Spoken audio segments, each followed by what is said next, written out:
The slap echoed across the garden like a gunshot. For one impossible second, every person standing beneath the white stone arches of the DeLuca estate stopped breathing. The guards froze with their hands beneath their jackets. The gardeners lowered their eyes. A black car waiting beside the fountain continued to idle, its engine humming beneath the sudden silence. Hannah Miller stood in the center of the garden with her palm burning and her heart pounding so violently that she could hear it in her ears. The tall man in front of her slowly turned his face. He wore a black shirt with the sleeves rolled to his elbows. Dark ink disappeared beneath the fabric. His expression was not angry. That terrified her more. His eyes were calm, cold, and almost colorless. They were the eyes of a man who did not need to raise his voice because the entire world had already learned to fear his silence. A guard stepped forward. Hannah knew that she had made a terrible mistake. She had seen the man grab 6-year-old Leo by the shoulders near the garden wall. The little boy had looked frightened. His small body had gone rigid beneath the hands of a stranger Hannah had never seen before. She had not stopped to think. She had run across the grass, pulled Leo away, and struck the man across the face. Now she stood between them with one arm wrapped protectively around the child. The stranger touched his cheek. "Who are you?" he asked. His voice was quiet. Hannah swallowed. "I am his nanny." The guards exchanged looks. The man stared at her for a long moment. Then he looked down at Leo. The boy was clutching the side of Hannah's blue dress. His dark hair fell over his forehead. His face was pale. He had not spoken a word since Hannah arrived at the estate 3 weeks earlier. According to the staff, he had not spoken in almost a year. The man lowered himself slightly. "Leo, come here." The boy pressed closer to Hannah. Something changed in the man. It was barely visible. But Hannah saw it. Pain moved through his eyes before coldness covered it again. The head of security approached Hannah carefully. "Miss Miller," he said, "step away from the child." Hannah tightened her arm around Leo. Not until someone explains who this man is and why he was handling Leo like that. The silence deepened. The tall man straightened. "My name is Roman DeLuca." The name struck Hannah harder than any threat could have. Roman DeLuca, the owner of the estate, the father of the child she was protecting, the man whose businesses controlled half the ports along the East Coast, the man newspapers called a private investor because no reporter was brave enough to print the truth, the Mafia Boss feared by politicians, criminals, and men who carried weapons for a living. Hannah looked at her burning palm. Then she looked at the faint red mark forming across his cheek. She had slapped Roman DeLuca in front of his entire security team. The guard beside her shifted his hand beneath his jacket. Hannah lifted her chin. "I did not recognize you." Roman stared at her. "That much is obvious. You were hurting him. I was stopping him from climbing the wall. You grabbed him. He was about to fall." Hannah looked down at Leo. The boy was still trembling. She turned back to Roman. "Then you should have spoken to him gently." A gardener made a quiet sound and immediately pretended to cough. Roman moved one step closer. Hannah wanted to retreat, but she forced herself to remain still. "You believe you can tell me how to speak to my son. Someone needs to." The guards stared at her as though they had just watched a woman step into the path of an approaching train. Roman looked down at Leo again. The child would not meet his eyes. Something raw flickered across the face of the Mafia boss. He opened his mouth. Before he could speak, Leo whispered one word. "Mom." The sound was so soft that Hannah almost believed she had imagined it. Roman did not move. Neither did the guards. Leo looked up at Hannah with frightened brown eyes. "Mom," he said again. Hannah felt the small fingers tighten around her dress. Roman stared at his son as though the child had risen from the dead. Leo had spoken. For the first time in almost a year, the boy had spoken, and the first word he chose was not father. It was mom. Hannah knelt quickly. Leo, she said gently. I am Hannah. The boy wrapped both arms around her neck. Mom. Roman turned away. His shoulders remained straight, but his hands closed into fists at his sides.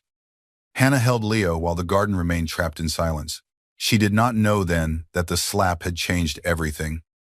She did not know that someone was watching from the second-floor window. A woman dressed in ivory stood behind the glass, observing the child in Hannah's arms. Vittoria De Luca smiled without warmth. Then she stepped back into the shadows. Hannah had accepted the temporary position because she needed a place where nobody knew her name. 2 months earlier, she had worked at an elite childcare agency in Manhattan. She had been one of their best nannies until a wealthy client accused her of stealing a bracelet.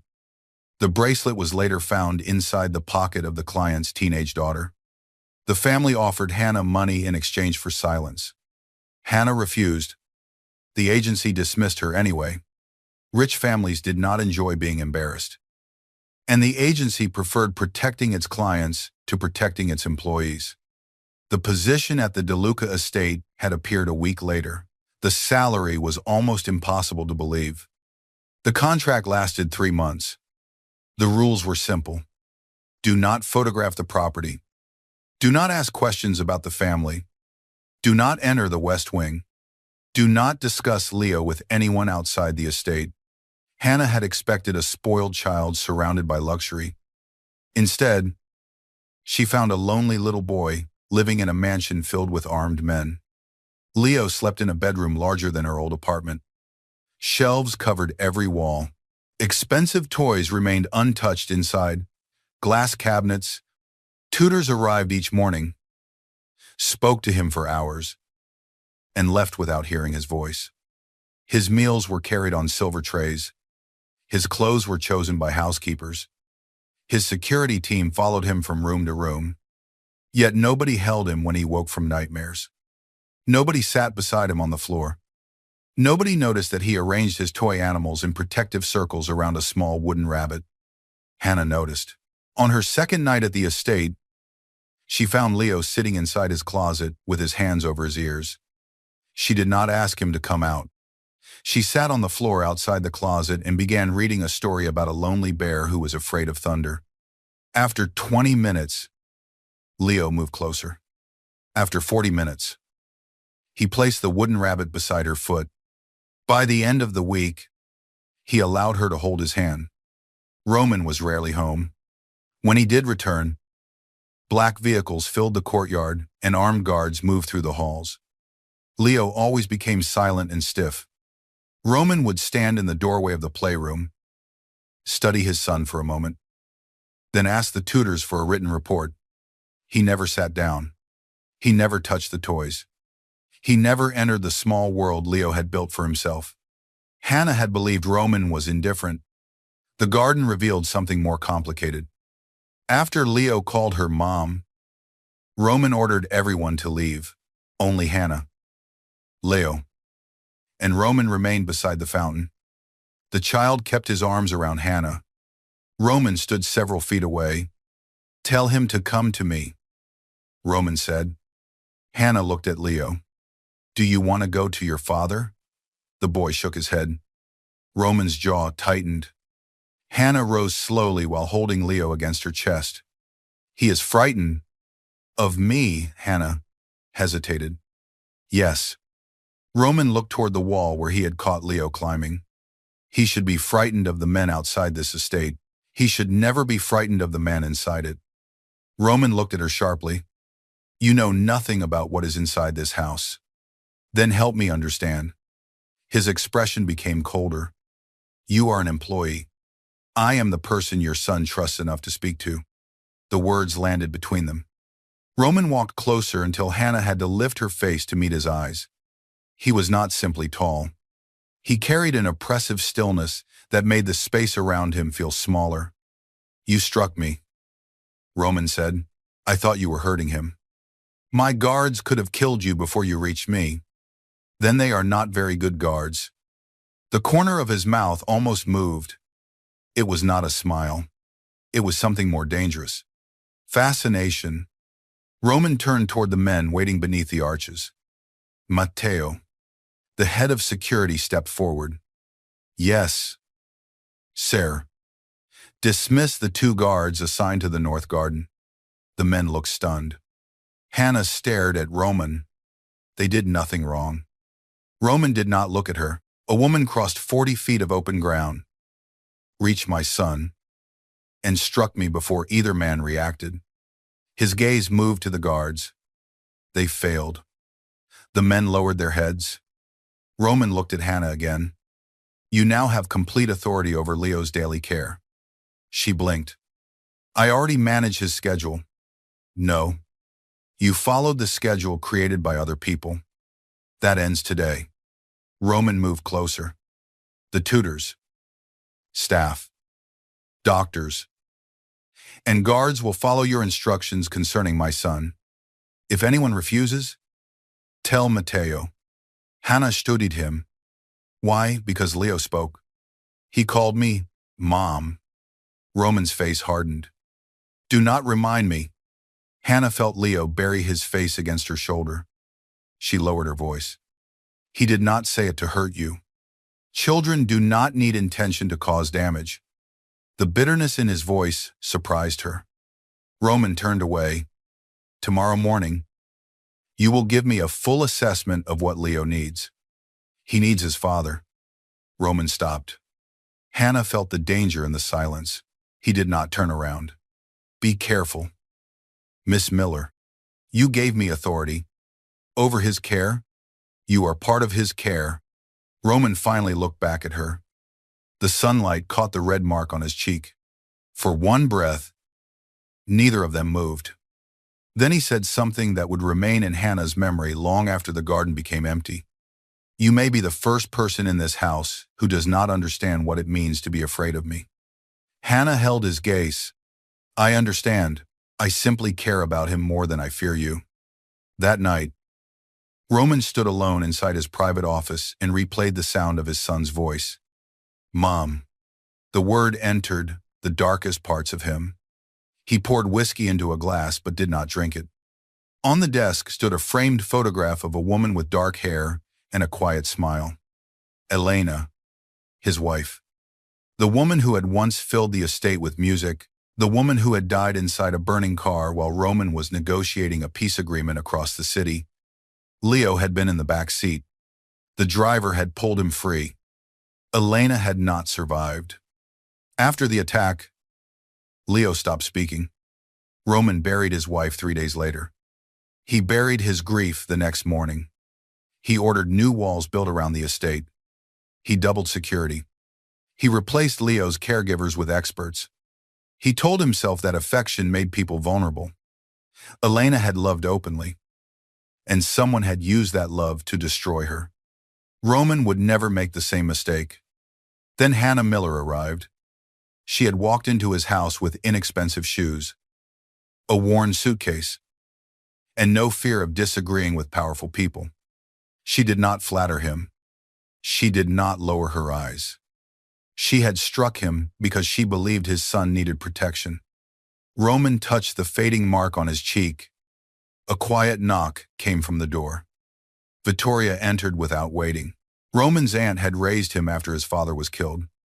She wore an ivory dress and a strand of pearls that had belonged to his grandmother. She had always appeared calm during disaster. She had arranged funerals, marriages, alliances, and disappearances with the same elegant control. I heard Leo spoke, Vittoria said. Roman watched her.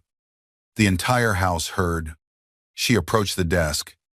The nanny may be creating an unhealthy attachment. Roman's eyes narrowed. You reached that conclusion after one word. A child who lost his mother can become confused. Hannah resembles Elena in certain ways. She does not resemble Elena. Not physically. Vittoria glanced at the photograph. She is warm, protective. Leo may mistake comfort for motherhood. Roman poured another measure of whiskey. Why does that concern you? Because women who enter this family through a child often become difficult to remove. Roman looked at her. Hannah is an employee. For now. Vittoria smiled gently. I am protecting you. Roman had heard those words from her since childhood. When his first dog disappeared after biting a visiting politician, Vittoria said she was protecting him. When his closest friend was sent away after questioning the family business, she said she was protecting him. When Roman married Elena against the wishes of the family council, Vittoria warned that love could become a weapon. Elena died 2 years later. Roman placed the glass on the desk. Do not interfere with the nanny. Vittoria studied him. Has she already become that important? She made Leo speak. That makes her valuable. Valuable things are often the most dangerous. Roman moved around the desk. Anyone who threatens Leo is dangerous. Anyone who helps him is protected. Vittoria held his gaze. Even from the family, especially from the family. For the first time, her smile disappeared. The next morning, Roman entered the breakfast room before 8. The staff nearly dropped the silver serving dishes. Roman never ate breakfast with Leo. Hannah sat beside the child near the windows. Morning light filled the room. She wore a soft green dress, and her brown hair was tied loosely at the back of her neck. Leo was arranging pieces of fruit into the shape of a rabbit. Hannah looked up when Roman entered. You are late. Every servant in the room became motionless. Roman glanced at the clock. It is 7:58. Breakfast begins at 7:45. This is my house, and that is your son. Roman sat across from them. The servants waited for instructions. Hannah nodded toward the empty plate. He can serve himself. A maid stared at her. Roman looked from the plate to Leo. The boy avoided his eyes. Roman reached for the fruit. Hannah stopped him. Not you. Leo. Roman stared at her hand, resting near his. She slowly removed it. Leo reached for a piece of toast. Hannah smiled. Good. Roman watched his son spread jam across the bread. The knife trembled in the small hand. Roman instinctively reached forward. Hannah shook her head. He can do it. The jam landed partly on the toast and partly on the table. Leo looked at Roman with immediate fear. Roman understood. His son expected anger. Roman forced his hand to remain still. Nothing happened, he said. Leo stared at him. Roman picked up his own knife and deliberately dropped a small amount of jam beside his plate. Hannah looked at him in surprise. Roman spread the jam with one finger.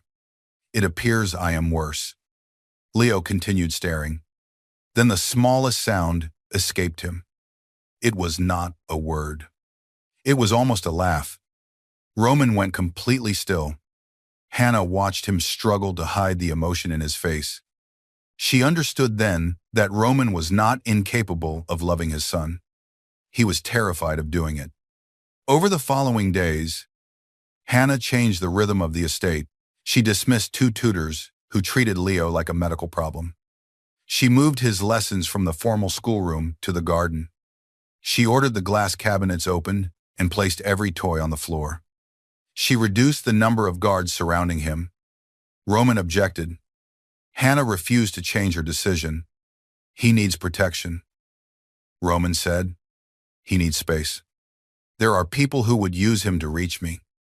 There are 6 armed men watching him draw a picture. 4 men. Hannah turned toward the guards. 2 of you may leave.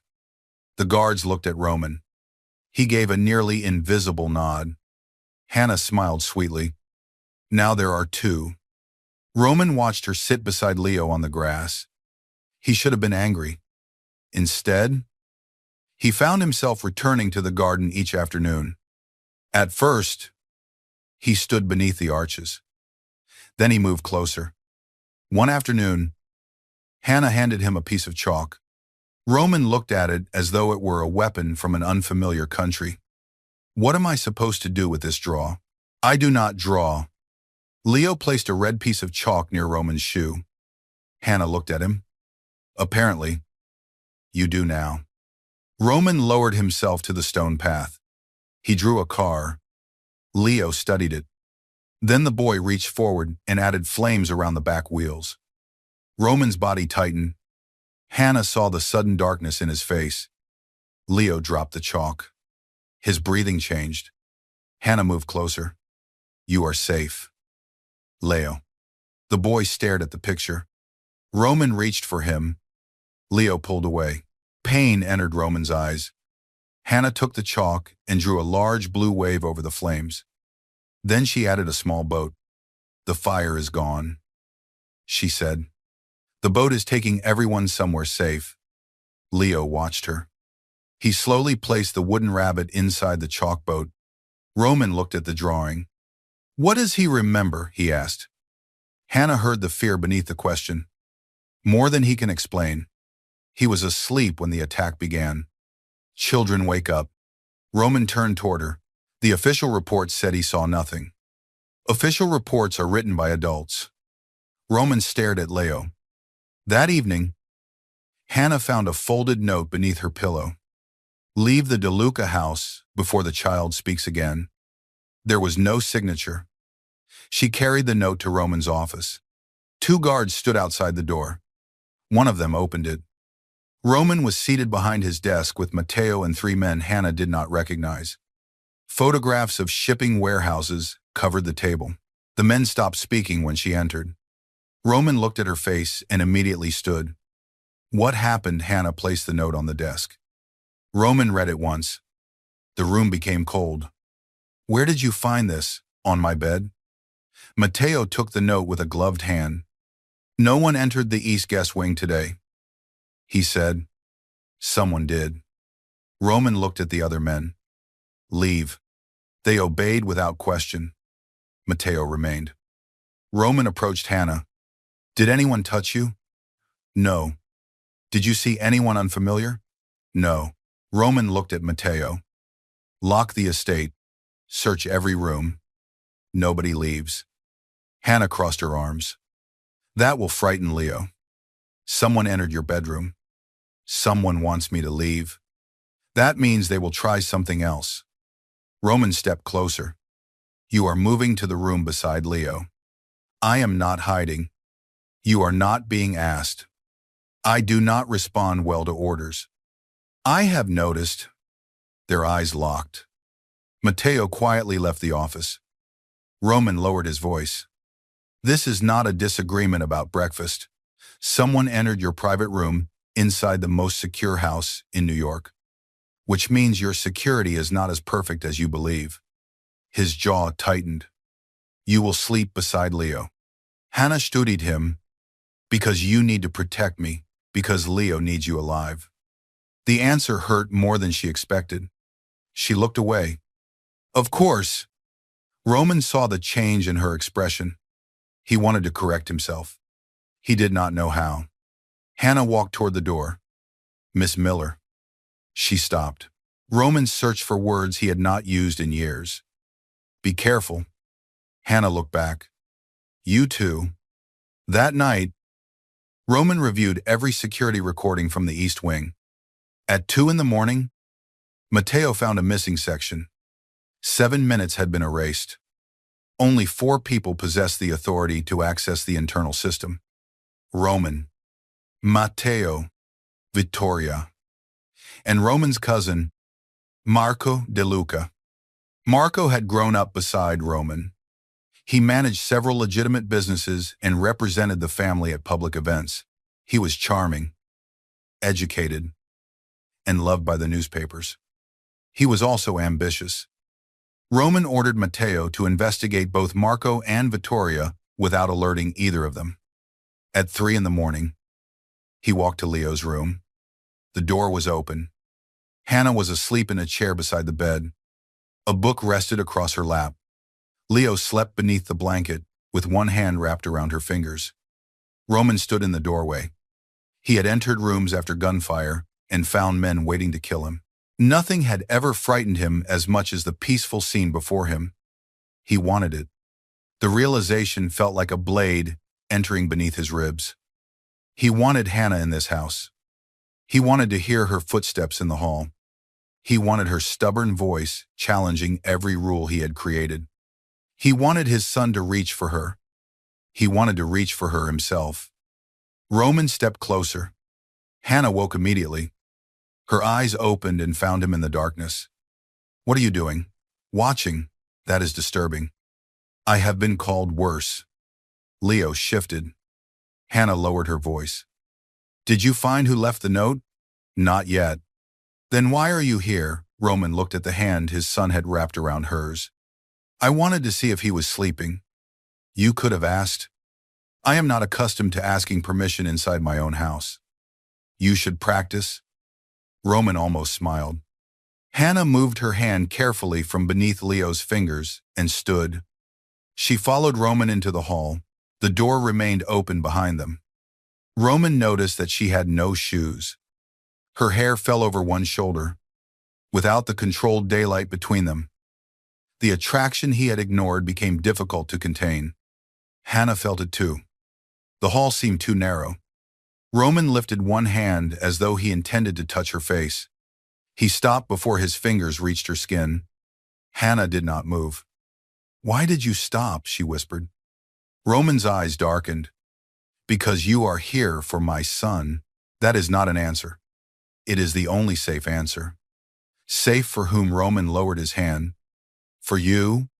He turned and walked away before control became impossible. The following week, Roman attended breakfast every morning. He began reading to Leo at night. The first time he entered the bedroom, holding a book.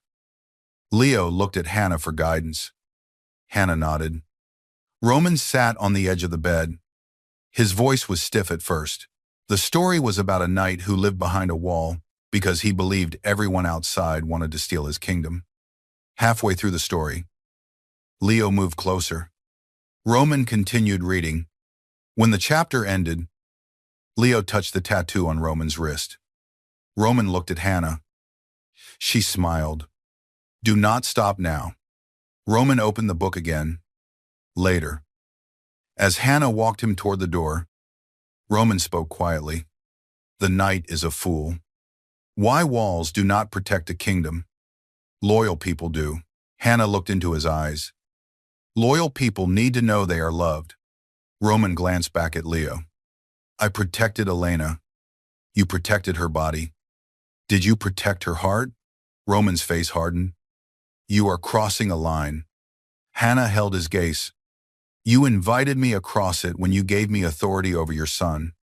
Roman stepped closer. "Do not speak about my wife as though you knew her. I know what loneliness looks like." Something dangerous moved through his expression. "You believe she was lonely. I believe everyone in this house is lonely, including me, especially you." Roman stood close enough that Hannah could feel the heat of him. She should have been frightened. Instead, she wondered what would happen if she placed her hand against his chest. Roman lowered his face. Hannah stopped breathing. A voice came from the doorway. "How touching." Vittoria stood at the end of the hall. Roman stepped away from Hannah. Vittoria approached with an elegant smile. "I hope I am not interrupting." "You are," Roman said. Her eyes moved to Hannah. "The family council is gathering tomorrow evening. Roman will be expected to attend." Hannah looked at Roman. "What is the council?" "A group of relatives who believe my life belongs to them." Vittoria smiled. "A group responsible for maintaining the stability of the family." Her gaze returned to Hannah. "You should bring Leo." "No." Roman said. Vittoria ignored him. "The family has not seen him since Elena died. It would reassure everyone that he is recovering. He is not a symbol for your council. He is the heir." Hannah saw Leo standing silently inside the bedroom. He had heard the word, Elena. His face had changed. Hannah knelt. "Leo, come with me." The boy walked into her arms. Vittoria watched them. "He has become very attached." Hannah looked up. "He needs consistency. Temporary employees cannot provide consistency." Roman's voice became sharp. "Enough." Vittoria turned to him. "You cannot keep the boy hidden forever." "I can do anything I decide." Vittoria smiled again. That is what your father believed. She walked away. Hannah rose with Leo. Your aunt does not like me. My aunt does not like anything she cannot control. Does she control you? Roman looked toward the empty hall. Not anymore. The family council took place inside the grand ballroom. Crystal lights illuminated a table long enough to seat 30 people. Portraits of dead DeLuca, leaders watched from the walls. Hannah had no intention of attending. Roman changed that decision when he discovered a second threat beneath the windshield of the car assigned to her. This time, the message contained a photograph of Leo in the garden. Roman ordered Hannah and Leo to remain inside the ballroom during the meeting. You want to place the child beside every person who may be threatening him, Hannah asked. I want to see who reacts to his presence. So, we are bait. You are protected. That is not the same thing. Roman fastened the cuff of his black suit. His eyes moved over the dark blue dress Hannah wore. She had chosen something simple, but the fabric followed the soft curves of her body. Roman stared for 1 second too long. Hannah noticed. Do you approve? No. Her eyebrows lifted. Roman moved closer. The dress will attract attention. That is generally why people wear formal clothing. The men downstairs will look at you. Hannah almost smiled. Are you jealous? Roman's expression remained controlled. Jealousy suggests uncertainty. Then what are you feeling, possession? The word entered the space between them. Hannah's breath caught. Roman lifted one hand and adjusted the small silver necklace at her throat. His fingers brushed her skin. You are under my protection tonight. Only tonight. His eyes met hers. Do not ask questions unless you are prepared for the answer. Before Hannah could respond, Leo entered wearing a small black suit.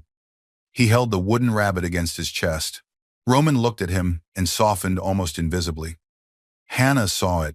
She placed one hand in Leo's and walked toward the ballroom. Roman followed beside them. The conversation stopped when they entered. Relatives, business partners, and advisors turned toward Hannah. Some looked curious. Others looked offended. Vittoria sat at the head of the table. Marco DeLuca stood beside her. He was handsome, with warm brown eyes and an effortless smile. He approached Hannah first. You must be the famous Nanny. Hannah offered a polite nod. I did not realize I was famous. You struck Roman and survived. That makes you legendary. Roman moved between them. Marco smiled. There he is. The protective father. The words sounded harmless. Roman heard the mockery beneath them. Marco knelt in front of Leo. Hello, little wolf. Leo stepped behind Hannah. Marco noticed. His smile changed for a fraction of a second. Hannah saw it. So did Roman. The council began. Arguments about shipping contracts, territory, and alliances filled the room. Hannah understood very little, but she understood the fear behind the polite language. Several members wanted Roman to marry again. A new marriage would create an alliance and provide another heir. Vittoria suggested Isabella Conti, the daughter of a powerful family from Boston. Roman refused. The family needs stability. Vittoria said, My son provides stability. Your son has not spoken in a year? Leo looked down. Hannah felt anger rise inside her. He spoke last week, she said. The room became silent. Vittoria looked at her. This is a family discussion. You discussed him as though he were not sitting here. Roman leaned back in his chair. Let her speak. Vittoria's eyes hardened. Hannah placed one hand on Leo's shoulder. He is not damaged. He is frightened. There is a difference. Marco watched Leo. What did he say? Hannah hesitated. Roman answered. He called her Mom. The reaction moved around the table. Shock, curiosity, disapproval. Vittoria looked at Hannah with open calculation. How convenient. Roman's hand closed around the arm of his chair. Explain. A temporary nanny arrives. Within weeks, the silent heir calls her mother. Now she attends family meetings in a dress chosen to attract attention. Hannah's face warmed. Roman rose. The entire room went silent. "You will apologize," he said. Victoria stared at him. "To an employee, to the woman caring for my son. She is using the child to enter this family." Roman placed both hands on the table. "Anyone who humiliates Hannah will answer directly to me." Nobody moved. The threat did not require explanation. Victoria turned pale with anger. Marco watched Roman with new interest. Hannah looked at the man standing beside her. He had not touched her. He had not called her anything more than an employee. Yet he had challenged his entire family for her. The protection felt dangerous. It also felt intoxicating. The lights went out. A shot shattered the windows. Roman moved before anyone else. He pulled Hannah and Leo to the floor and covered them with his body. Guards entered through every door. Gunfire erupted outside the ballroom. Glass fell across the table. Roman pressed Hannah beneath him. "Stay down." Leo was trapped safely between them. Hannah felt Roman's heart beating against her back. Another shot struck the wall. Roman drew a weapon from beneath his jacket and fired toward the broken window. A man outside fell behind the hedge. The guards rushed into the garden. The attack lasted less than 1 minute. When the lights returned, Roman remained over Hannah. A thin line of blood marked his temple where glass had cut him. Hannah touched the injury. "You are bleeding." "It is nothing." Leo reached for Roman. This time, he did not pull away. Roman gathered his son into one arm while keeping the other around Hannah. Cameras from a news vehicle captured the moment through the open gates. By morning, the photograph appeared across every major website. The feared Roman DeLuca kneeling in broken glass, his son clinging to his chest. His body curved protectively around the curvy woman in the blue dress. The headlines called Hannah his mysterious companion. Some called her his secret lover. One newspaper called her the new mother of the DeLuca heir. Roman ordered the estate closed.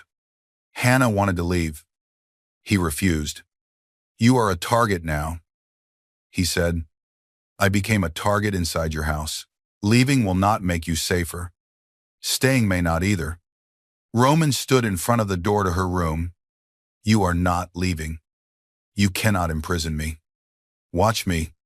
Hannah stared at him. "This is the man everyone fears." "Yes. I thought there was more to you." "There is." "Then prove it." Roman's expression changed. Hannah stepped closer. "Ask me to stay. Do not order me." Roman looked at her as though she had demanded something impossible. He had commanded armies of men. He had negotiated with killers. He had never learned how to ask someone not to abandon him. Hannah waited. Roman lowered his voice. "Stay." The word was quiet and rough. "Why?" His eyes held hers. "Because Leo needs you." Hannah's face fell. Roman reached for her before she could turn away. His hand closed gently around her wrist. "And because I cannot think when I imagine someone taking you from this house." Hannah stopped breathing. Roman moved closer. "I know where you are every hour. I recognize your footsteps. I know which tea you drink and which books you read to Leo when he cannot sleep. I know that you open the curtains before sunrise and that you pretend not to be frightened when you receive threats." His fingers loosened around her wrist but did not release her. "I know that when you walk into a room, my son becomes less afraid." Roman's gaze lowered to her mouth. "So do I." Hannah felt the walls around him cracking. Then the door behind them opened. Leo stood in the hallway. He looked from Hannah to Roman. "Stay," he whispered. Hannah knelt and pulled him into her arms. Roman watched them. The answer was no longer a choice. She stayed. The investigation revealed that the ballroom attackers had entered through a delivery gate using family access codes. Marco claimed the codes had been stolen. Victoria blamed Matteo. Roman trusted neither explanation. Hannah began working with Leo through drawings. She placed sheets of paper across the floor and asked him to draw anything he remembered from the night his mother died. At first, Leo drew only flames, then cars, then a woman wearing pearls. Hannah stared at the drawing. The woman stood beside Elena's car. A small shape appeared in her hand. It looked like a key. Hannah showed the picture to Roman. His face became unreadable. "Victoria wears pearls," she said. "Many women wear pearls." Leo drew the same necklace your aunt wore during the council meeting. Roman looked at the picture. His voice became cold. "Do not speak about this to anyone. You believe it could be her. I believe drawing conclusions before evidence gets people killed." Hannah stepped closer. "You are protecting her." Roman looked at her sharply. "I am protecting you. From the truth. From what the truth will do once it becomes visible." That night, Roman entered the private chapel where Elena had once prayed. He opened a hidden compartment beneath the altar. Inside lay a damaged mobile phone, recovered from the car. The investigators had declared it destroyed. Roman had kept it anyway. Matteo had recently found a specialist capable of recovering fragments from the device. One fragment contained an unfinished voice recording. Elena's frightened voice filled the chapel. "Roman," she said. "Victoria knows about the harbor agreement. She told Marco where Leo and I would be. I do not know who to trust." The recording ended. Roman closed his eyes. The woman who raised him had betrayed his wife. Marco had helped her. Roman wanted to destroy them immediately. Instead, he forced himself to wait. The family network was larger than two people. If he moved too early, the others would disappear. He needed a trap. 3 days later, police vehicles arrived at the estate. Hannah was teaching Leo near the fountain when officers entered the garden. Roman walked behind them. His face was cold. Matteo held a small black bag. Hannah stood. "What is happening?" Roman looked at Leo. "Take him inside." The boy grabbed Hannah's hand. Roman's gaze met hers. Now, something in his voice frightened her. She moved Leo toward the doors. An officer blocked her path. "Miss Miller, we need to ask you several questions." About what? Matteo opened the black bag. Inside were access cards, a burner phone, and several photographs of Leo. Hannah recognized the bag. It belonged to her. "Where did you find that?" "Your wardrobe," Roman said. The world seemed to tilt. "That is impossible." The burner phone contained messages to the men who attacked the council meeting. Hannah looked at Roman. "You know I did not send them." His face revealed nothing. The access card used at the delivery gate was found inside the bag. Someone planted it. Roman remained silent. Hannah felt Leo shaking beside her. "Tell them," she said. "Tell them you believe me." Victoria and Marco appeared beneath the arches. Victoria wore black. Her expression held perfect concern. "This is terrible," she said. Hannah looked at Roman. The man who had asked her to stay stood several feet away as though she were a stranger. "Roman," she whispered. He looked at Matteo. "Take Leo." Leo screamed. It was the first loud sound the child had made in almost a year. "No." Matteo reached for him. Leo clung to Hannah. "Mom." Hannah's heart broke. She held him tightly. "I am here." Roman crossed the garden. For one desperate second, Hannah believed he would protect her. Instead, he took Leo from her arms. The boy fought him. "Mom.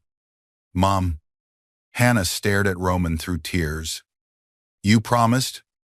Roman held his son against his chest. His voice remained cold. "Promises depend on truth." The officers placed Hannah in handcuffs. She did not resist. Roman watched them lead her through the garden. She turned once. The look in her eyes carried more pain than hatred. Roman felt something inside him tear apart. He could not show it. Vittoria was watching. Marco was watching. Every traitor inside the estate needed to believe that Hannah had been abandoned. The police vehicle was not real. The officers belonged to a private security unit controlled by Matteo. Hannah was taken to a safe house near the Hudson River. Roman planned to explain everything once the trap closed. He never received the chance. The vehicle was attacked before it reached the highway. A truck blocked the road. Armed men pulled the guards from the car. Hannah was dragged into another vehicle. The betrayal had happened faster than Roman expected. Matteo received the emergency signal. Roman heard the news while Leo was still fighting against him. The safe vehicle is gone. Matteo said, "We lost contact 5 minutes ago." Roman became perfectly still. Vittoria stood near the garden doors. Marco looked toward the gate. Roman handed Leo to Matteo. "Seal the estate." Vittoria stepped forward. "Where are you going?" Roman turned toward her. "To correct a mistake." For the first time in years, the control in his face disappeared. What remained was not grief. It was death. Hannah woke inside an abandoned church near the river. Her hands were tied to a wooden chair. Rain struck the broken stained glass windows. Marco stood near the altar. His charming smile was gone.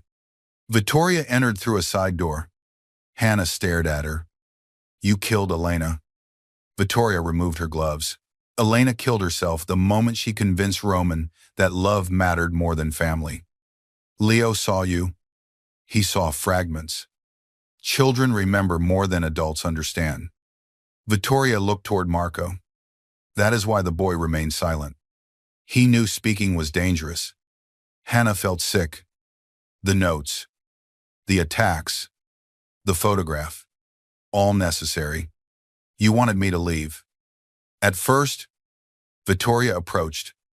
Then Leo spoke. Hannah understood. "You are afraid he will tell Roman what he saw. I am afraid Roman will believe him." Marco checked his watch. "Roman will arrive soon." Hannah looked at him. "You wanted him to follow." Vittoria smiled. "Roman destroyed half of our alliances after Elena died. He became suspicious, isolated, and impossible to control.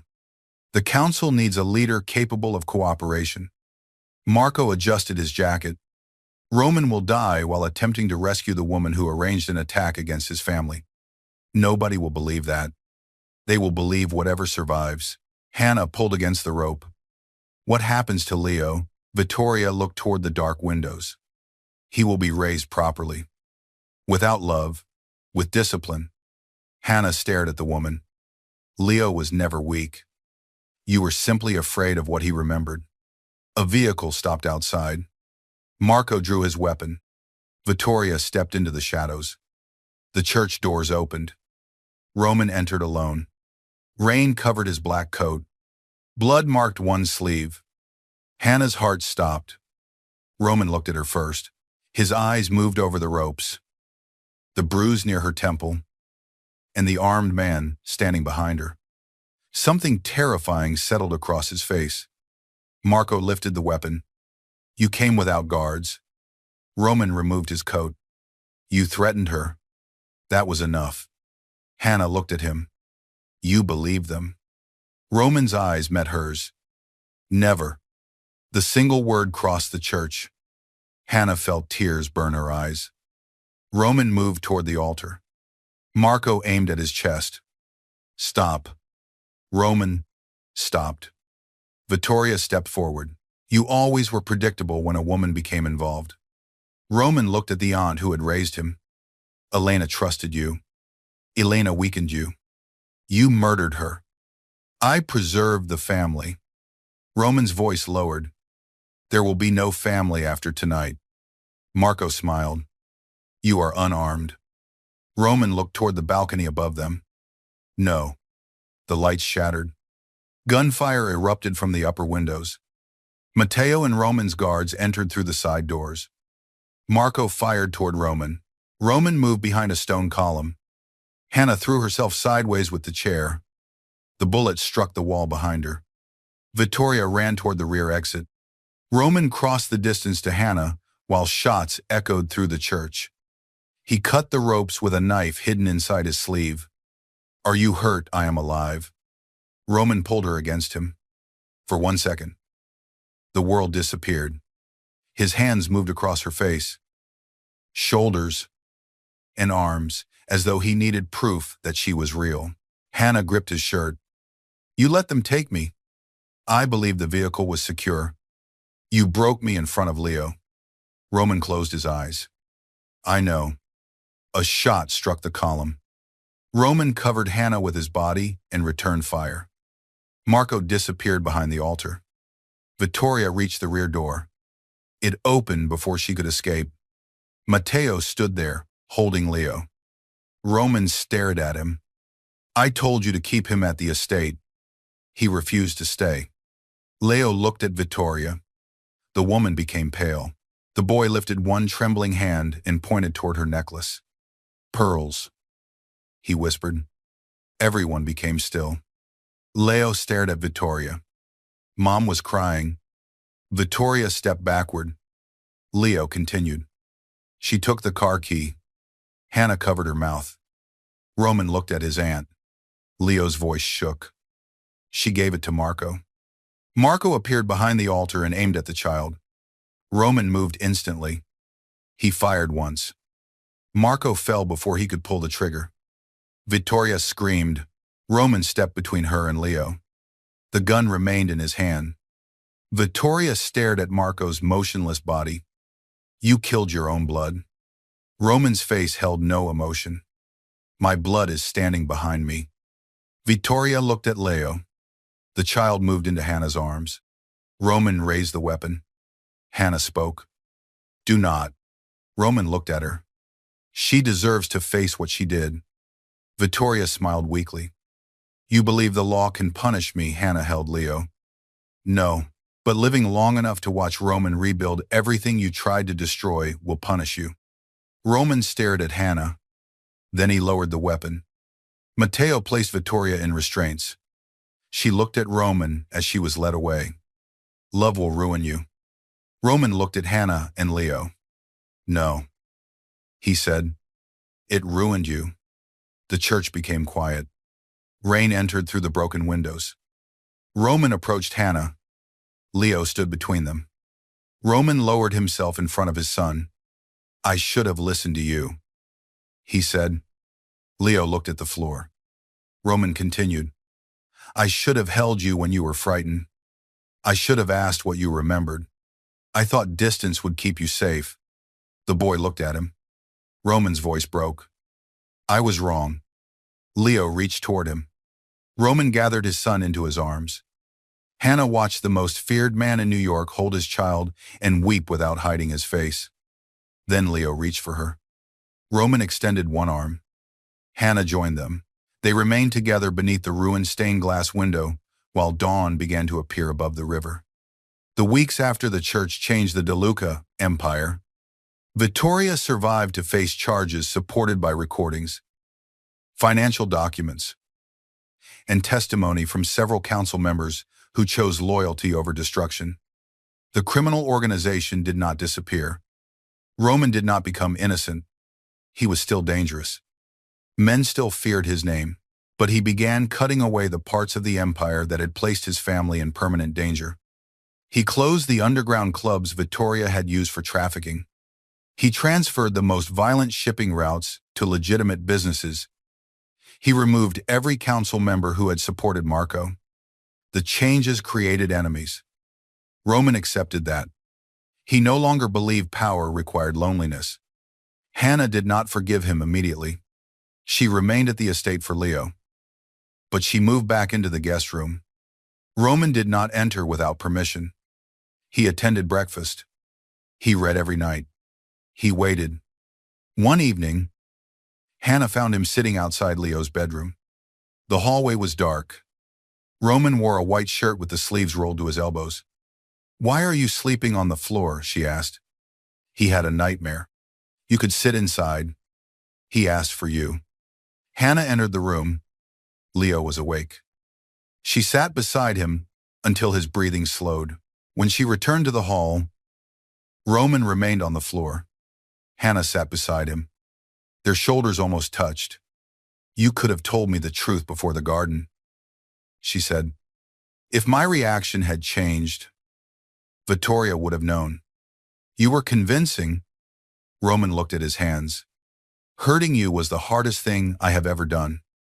Harder than killing Marco." "Yes." Hannah studied his face. "That answer should frighten me." "It should." Roman turned toward her. "I do not know how to love carefully. I have never asked you to love carefully." His eyes searched hers. "What are you asking?" Hannah placed her hand over his. "To love honestly." Roman closed his fingers around hers. "I am obsessed with the sound of you moving through this house. I hate every door that stands between us. I want to know where you are, who speaks to you, and whether they make you smile. That is not very healthy." "I did not promise healthy." Hannah almost laughed. Roman continued, "I want you beside me when I wake. I want you beside Leo when he grows. I want every person who enters this house to know that touching you means facing me." Hannah looked at him. "Possession is not devotion." Roman lifted her hand to his chest. "Then tell me the difference." "Devotion means you protect what I choose, even when I do not choose you." Pain crossed his face. "I can do that." "Could you let me leave?" Roman became silent. Hannah waited. Finally, he answered, "I would have guards follow you." Roman. From a respectful distance, she shook her head. He tightened his hand around hers. "But I would open the gate." Hannah saw the truth in his expression. It cost him everything to say it. She leaned closer. "I am not leaving tonight." Roman touched her face. His thumb moved slowly across her cheek. "And tomorrow, ask me tomorrow." He kissed her. The kiss was not gentle at first. It carried weeks of fear, denial, jealousy, and restrained hunger. Roman pulled her closer, then forced himself to slow down. Hannah felt the control return to his hands. He kissed her as though she were something powerful enough to destroy him and precious enough to save him. When they separated, Roman rested his forehead against hers. Leo called from the bedroom. Mom Hannah closed her eyes. Roman smiled for the first time without hiding it. "We should answer him." They entered the room together. 1 year later, the De Luca estate no longer felt like a museum protected by armed men. Children from a local support center visited the gardens twice a month. The glass cabinets remained empty because every toy belonged on the floor. Leo attended school with other children. He still experienced nightmares. But he spoke about them. He spoke about Elena. He spoke about the fire. He spoke about the woman with pearls. Most importantly, he spoke without fear. Hannah created a foundation for children who had survived violence. Roman funded it, but she controlled every decision. They argued often. Roman still ordered too many guards. Hannah still dismissed half of them. He still hated when other men looked at her. She still reminded him that jealousy was not a security strategy. One bright morning, Hannah stood in the garden where she had first struck him. Leo played near the fountain. Roman approached from behind. Hannah turned. "You should announce yourself. You recognize me this time." "That depends." "Are you planning to grab Leo again?" Roman touched his cheek. "I still remember the slap." "You deserved it. I was saving him from falling." "You look suspicious." Roman stepped closer. "You enjoyed striking me." "Only a little." He placed one hand at her waist. The sun filled the garden. Guards remained at a respectful distance. Leo ran toward them, holding the wooden rabbit. Roman lowered himself beside his son. Leo opened a small velvet box. Inside was a ring. Hannah looked at Roman. "You involved a child in this. He is an excellent strategist." Leo smiled. Roman took the ring. He did not kneel. He had already knelt before Hannah in every way that mattered. He had lowered his walls. He had surrendered his secrets. He had trusted her with his son, his home, and the parts of his heart he once believed were dead. Roman held the ring between them. I cannot promise you a peaceful life. Hannah looked around the guarded estate. That would be difficult to believe. I cannot promise that I will stop being protective. Impossible. I cannot promise that I will become easy to live with. Leo shook his head seriously. No. Hannah laughed. Roman looked at her with quiet devotion. I can promise that you will never stand alone again. I can promise that Leo will know love is not weakness. I can promise that every decision I make will begin with the family we choose to become. Hannah felt tears fill her eyes. Roman continued, You entered my house as a temporary nanny. You struck me in front of my men. You taught my son to speak. You taught me to listen. He lifted the ring. Stay. Hannah remembered the first time he had spoken that word. Then, it had sounded like an order. He was struggling to turn into a request. Now, it sounded like a vow. She held out her hand. Yes. Roman placed the ring on her finger. Leo wrapped his arms around both of them. Mom, he said. Then he looked at Roman. Dad. Roman closed his eyes. The two words entered the garden together. Mom, Dad. A family created not by blood alone, but by courage, forgiveness, and the dangerous decision to love after loss. Roman lifted Leo into one arm and pulled Hannah against his side. Beyond the estate walls, enemies still whispered the DeLuca name. Men still feared Roman. They spoke about his power, his violence, and the empire that obeyed him. But inside the garden, the most important truth was much simpler. The woman who had once slapped the untouchable mafia boss had become the only person who could place her hand against his chest and command the storm inside him to become still. And Roman DeLuca, feared by an entire city, obeyed her every time.